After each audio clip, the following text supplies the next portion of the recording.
Europe 1. La suite de votre grand journal du soir, Sébastien Krebs, avec votre invité politique. Vous recevez ce soir Claude Goasguen, député LR de Paris et conseiller politique de Rachida Dati. Bonsoir Claude Goasguen. Bonsoir. Bienvenue dans le studio d'Europe 1. L'Assemblée nationale est complètement paralysée. Oui, j'en sors, oui. Vous en venez.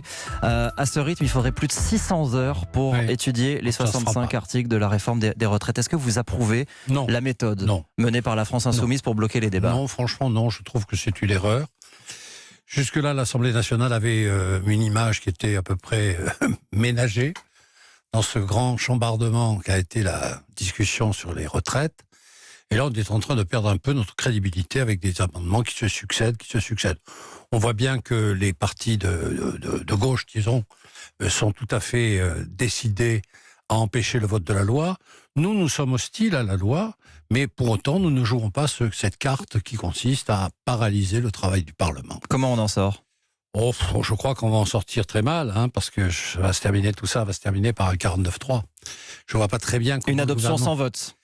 Oui, remarquez, une adoption sans vote avec déjà 29 ordonnances qui sont prévues sur un texte qui n'est toujours pas fini, puisque la conférence de financement elle-même n'arrive pas à déboucher sur un financement qui est assuré.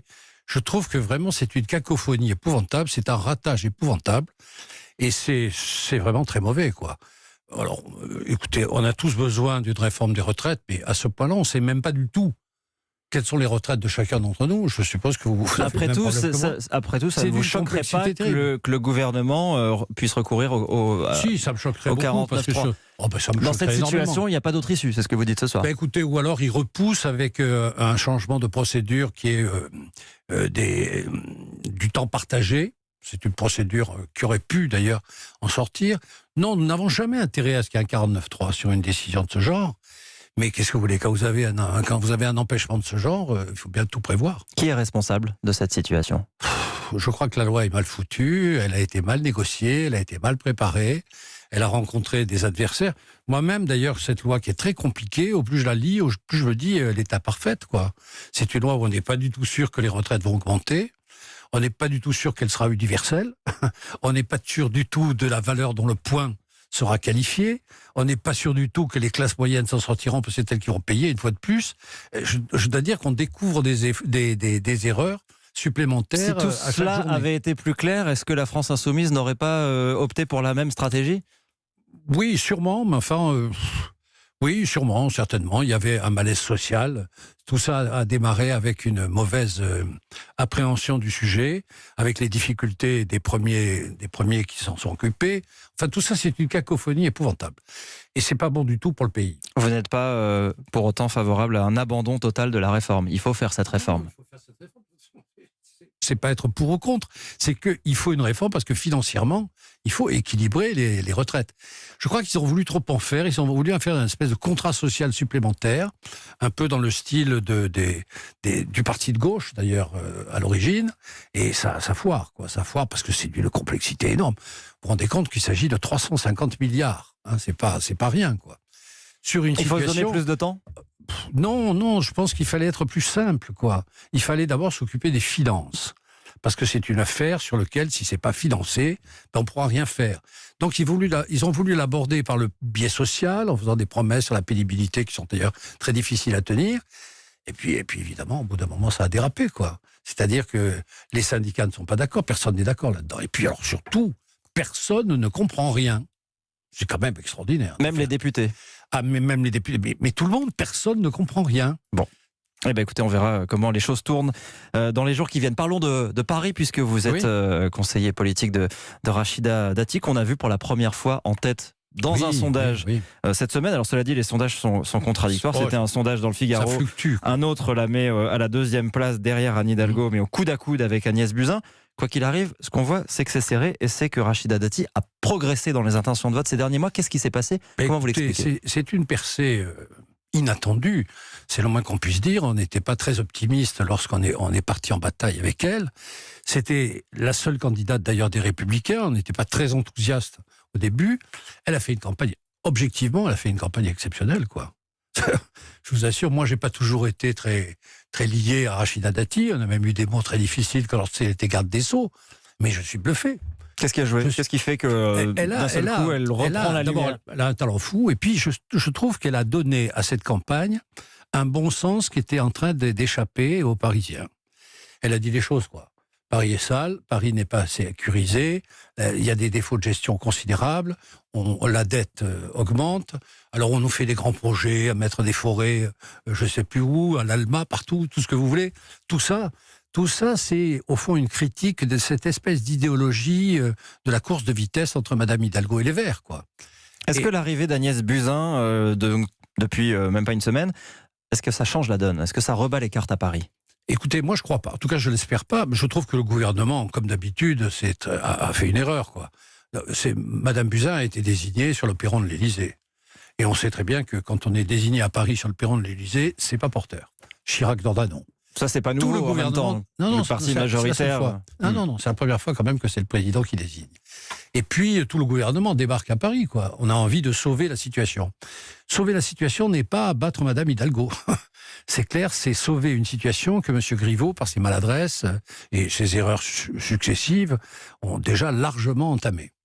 Alors, elle a sûrement du talent, je lui souhaite de faire une belle campagne, mais je n'y crois pas du tout. Vous rêviez à une époque d'une alliance entre la droite et En Marche à Paris pour battre justement Anne Hidalgo. Oui, je le regrette. Non, mais si, je le regrette terriblement, parce que c'est Griveaux qui a perdu la boule, littéralement. Après le résultat des européennes, le parti En Marche a cru qu'il pouvait y arriver tout seul. Je connais Paris très bien, beaucoup mieux que les militants d'En Marche et que ses dirigeants. Je leur avais dit, si vous voulez battre Hidalgo, ce sera très difficile, il faut qu'on s'entende. Ils nous ont claqué la porte au nez. Dans ces conditions, on a parti en bataille. Et parfois, visiblement, la bataille paye parce que nous avons une excellente candidate. Alors, vous dites la bataille paye, mais la course à la mairie de Paris est un peu plus compliquée qu'un score d'intention de vote, puisque c'est 17 élections, 17 arrondissements. Oui, et que personne ne peut gagner seul. Il vous faudra des alliés, et Rachida Dati n'en a pas rien à ce stade. Non, je ne crois pas. Alors là, c'est curieux. Parce que dans ces conditions, Madame Buzyn n'en a pas non plus. Alors, il y a Cédric Villani, dont on peut imaginer qu'il la rejoindra. Alors là, vous aurez des surprises, certainement. Car Villani se dirige plutôt vers les Verts. Non, il y a une compétition dont personne ne parle. Que feront les Verts? Oui, voilà. C'est la compétition entre les Verts et Madame Hidalgo. Les Verts sont en progression permanente. Et on voit bien qu'ils ont mûri et qu'ils ont envie eux-mêmes désormais d'accéder aux responsabilités. Non. Et puis en plus, cette idée que ça ne peut pas se faire, ça se fera au troisième tour difficilement, c'est probable, mais c'est rare que ça se passe comme ça. Et dans les arrondissements, vous savez, vous avez un espèce de correctif majoritaire qui fait que pratiquement entre le premier et le deuxième tour dans les arrondissements, les affaires sont faites. Et vous aurez des arrondissements qui voteront à gauche et des arrondissements qui voteront à droite. Il y aura peu d'arrondissements, vous verrez, qui voteront au milieu. Ben oui, parce qu'En Marche n'a pas compris que c'était une élection municipale. Et ils se heurtent pratiquement dans toute la France au même problème. Ils étaient persuadés que ces municipales allaient être la copie conforme de l'élection présidentielle. Combien d'arrondissements êtes-vous en capacité de gagner? Quel est l'objectif? Parce qu'il ne faut jamais prévoir ça. Vous savez, moi, je suis superstitieux. On va essayer de conforter. Il en faudrait un certain nombre pour... Alors, je vais vous expliquer. Oui, il nous en faut un certain nombre, mais ce n'est pas en nombre d'arrondissements qu'on compte, parce que les arrondissements sont inégalement répartis. Je pense qu'on va essayer de conforter notre position dans le sud de Paris, mais la grande surprise, c'est que pour la première fois, avec Rachida Dati, nous sommes en train de prendre des positions très fortes dans des arrondissements où nous n'hésitions plus. Car Rachida Dati a cette vertu absolue qu'elle se promène partout. Et qu'elle est accueillie comme une star partout, avec une aisance incroyable. Et en étant la seule candidate qui ne fait pas de l'écologie le centre de son programme, c'est ça l'angle d'attaque de Rachida Dati? Quand tout le monde se positionne sur l'écologie... L'angle d'attaque, quand regardez les sondages, sécurité, propreté. D'abord les Parisiens, sécurité, propreté. Écologie, ça va de soi, parce que tout le monde est pour l'écologie plus ou moins punitive.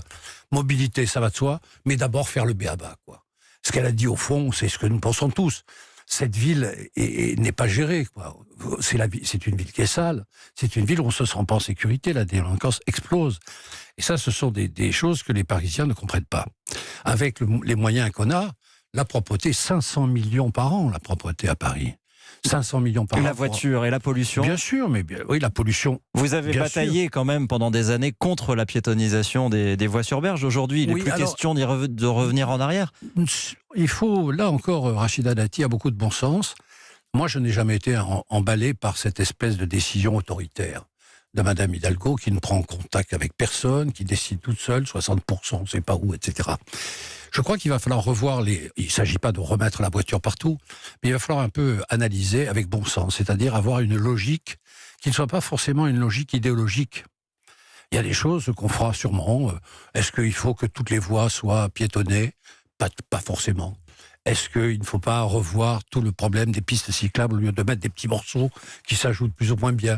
Réhabiliter la voiture, malgré tout. Non, absolument pas. Non. Avoir une politique intelligence de choix de mobilité. Et ne pas dire, cette mobilité-là, je ne la veux pas. Par exemple, travailler à ce que le métro soit convenable. C'est-à-dire qu'il soit automatisé, c'est-à-dire qu'il soit climatisé. Travailler aussi à ce qu'on donne aux immeubles parisiens quand même un profil écologique qui soit assumé. Tout ça est dans notre programme. Non, c'est un programme qui marque 3 points en priorité, mais qui pour autant n'occulte pas les autres. Merci Claude Goesgen d'être venu ce soir sur Europe 1, député de Merci Paris. Je précise que vous êtes candidat sur la liste LR dans le 16e. Oui, absolument. Et conseiller politique de Rachida Dati. Merci. Oh, quel bonheur. Vous vous rendez compte ? C'était inattendu.